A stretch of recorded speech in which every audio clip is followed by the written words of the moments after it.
When internet users can't access a domain, they often think it's the ISP's fault. More often than not, you're not the one to blame. It's the domain itself. No matter what, you still have to answer the customer and explain the situation. Let's take a look at how Whalebone improves this process. First of all, examine the potential domain blocking by searching the domain in Threats. We recommend using search operators and querying for subdomains. It turns out that the domain sufr.cz has not been blocked as a threat.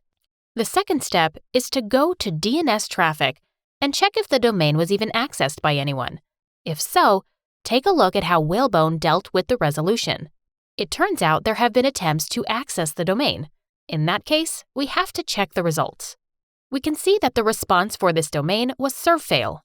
To further the troubleshooting process, we can analyze the domain through the context menu.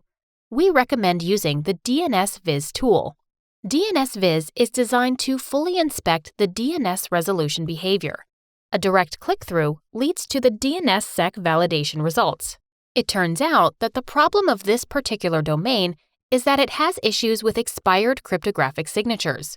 If you feel like you still don't really know what's going on with the domain, feel free to contact us via email at support@whalebone.io. We will gladly look into your issue.